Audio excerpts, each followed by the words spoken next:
आदर्श शिक्षा निकेतन high school class 7। आज हम बसंत का 9 लेसन पढ़ेंगे। चिड़िया की बच्ची, जो कि एक चिड़िया के छोटी सी बच्ची होती है, उसकी कहानी है कि वो जैसे उड़ते हुए, ठीक है, एक सेठ के घर में आ जाती है जिसका नाम होता है माधव दास। ठीक है, माधव दास के घर में आ जाती है। संगमरमर की उसकी कोठी होती है और वो उड़ना इतना नहीं जानती। तो उसके बाद क्या होता है, जब वो माधव दास जो होता है एक घमंडी व्यक्ति होता है, कि किस वक्त ऐसा होता था, तो वो क्या करता है, उसको किसी न किसी तरह उस चिड़िया को अपने यहाँ पर बंद करना चाहता है। परंतु जो पक्षी होते हैं वो हमेशा आकाश में उड़ना चाहते हैं। तो वो चिड़िया की बच्ची कहती है कि भाई मेरी जो माँ है वो मेरा इंतजार कर रही होगी, इसलिए वो अपने घर वापस जाना चाहती है। तो उसकी ये कहानी है एक चिड़िया की छोटी सी बच्ची की। तो यहाँ से पढ़ेंगे, माधव दास ने अपनी संगमरमर की एक कोठी बनवाई थी। कौन है ये माधव दास? माधव दास है एक सेठ, ठीक है, उसका नाम है, सेठ का नाम माधव दास, जिसकी एक अपनी संगमरमर की कोठी है जिससे वह बहुत प्रेम करता है। उसमें उसका एक सुंदर सा क्या है, बगीचा है, उसमें फूल और पौधे लगे हुए हैं। ठीक है, फव्वारे उछलते हैं पानी के चारों तरफ। यानी कि शाम को जब दिन की गर्मी ढल जाती है और आसमान कई रंग का हो जाता है, तब कोठी के जो चबूतरा है, ठीक है, उसके सारे गलीचे पर बैठता है और प्रकृति की छटा को निहारता रहता है। कौन? वो माधव दास जो है, ठीक है, वो जो सेठ जो है। तो उसमें क्या होता है, चारों तरफ वो चारों दिशाओं में देख रहा होता है, हुक्के को उड़क रहा होता है। तो कुछ कुछ बादल जो आसमान में छा रहे होते हैं, घटा घेरी नहीं होती, धूप का प्रकाश है, उनमें से छन छन कर आ रहा था। माधव दास अपने उस पर बैठा था और उन्हें जिंदगी में क्या स्वाद नहीं मिला, उसके पास सब कुछ था, ठीक है, भरकर, उसे कुछ भी खाली सा नहीं लगता था। उस दिन वह संध्या के समय क्या होता, अपने गुलाब चिड़िया के वहाँ पर एक चिड़िया जो होती है, चिड़िया बैठती है। वो चिड़िया बहुत ही सुंदर होती है, उसकी गर्दन लाल थी और उसके किनारों पर जरा जरा सी नीली पड़ रही थी। पंख जो थे उसके कैसे थे, चमकदार थे। चिड़िया को मानो माधव दास की सत्ता का कुछ पता नहीं था कि भाई उसके अंदर क्या है। तो तनिक देर आराम उसने वो चिड़िया की जो बच्ची थी वो थोड़ा बहुत वहाँ पर आराम करना चाहती थी और उसके बाद अपने घर वापस लौटना चाहती थी।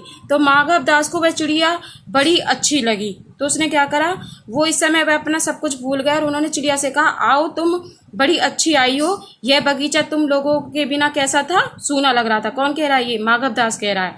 तो चिड़िया जो है पहले ऐसा सावधान सी रही, फिर जानकर कि बात उससे की जा रही है कि एकाएक वह घबराई। तो फिर उसने संकोच में आकर बोला, मैं अभी चली जाती हूँ। पल भर में सांस लेने में टिक गई। माधव दास ने कहा, यह बगीचा मेरा है, यह संगमरमर की कोठी भी मेरी है, लेकिन सबको तुम अपना भी समझ सकती हो। तो किससे कहता है? चिड़िया से कहता है, भाई ये संगमरमर की जो कोठी है ये भी मेरी है, ये बगीचा भी मेरा है, परंतु तुम इस कोठी को और इस बगीचे को क्या समझ सकती हो? अपना समझ सकते हो। तो एक प्रकार से वो क्या कर रहा था, माधव दास उस चिड़िया को क्या दे रहा था, लालच दे रहा था, ताकि वो यहाँ पर ठहर जाए। तो माधव दास ने कहा कि मेरी भोली चिड़िया, किससे कह रहा है? वो चिड़िया से कह रहा है कि तुम यहाँ पर मेरा महल जो है सूना पड़ा रहता है, क्योंकि उसके बच्चे भी नहीं थे माधव दास के, तो यहाँ पर कोई चहचाने वाला नहीं है तुम्हें। उसने कहा कि तुम यहाँ पर कुछ देर के, तुम कैसी प्यारी हो, तुम यहाँ पर क्यों नहीं रह जाती? तो चिड़िया बोली, मैं माँ के पास जा रही हूँ, सूरज की धूप खाने और हवा से चलने और फूलों से बात करने में जरा यहाँ पर मैं उकड़ आ गई थी। तो माधव दास ने कहा कि पगली मत बनो, तुम्हें चारों तरफ से बाहर देखो, मेरे पास यहाँ पर सब कुछ है, मेरा जो दिल है वो वीरान है, वहाँ पर कब हंसी सुनने को चली है, चारों तरफ मोतियों की झालर है, ठीक है, तुम यहाँ पर चारों तरफ से क्या रहोगी, खुश रहोगी। चिड़िया इन बातों से क्या हो गई, डर गई। वह बोली, मैं भटक कर तनिक आराम करने के लिए यहाँ पर रुकी थी, अभी यहाँ से उड़ी जा रही, तुम्हारी बातें मेरी समझ में नहीं आ रही हैं। मेरी माँ के घोंसले के बाहर बहुतेरी सुनहरी धूप बिखरी रहती है, मुझे क्या करना है, 2 दाने माँ ले आती है, जब मैं पंख मैं वहाँ पर बैठकर खोलने बैठ जाती हूँ और मेरी बाट देखती रहेगी। तो वो कहती है कि भाई मेरी जो माँ है वो क्या कर रही होगी, मेरी बाट देख रही होगी कि मैं अब अपनी माँ के पास क्या करना चाहती हूँ, वापस जाना चाहती हूँ। तो माधव दास चिड़िया से कहा, तू बड़ी अनजान है, ठीक है। चिड़िया ने कहा, भाई उससे कहा, सेठ तुम सेठ हो तो मैं नहीं जानती, सेठ क्या होता है, सेठ की क्या बातें होती है, मैं इस बारे में कुछ नहीं जानती।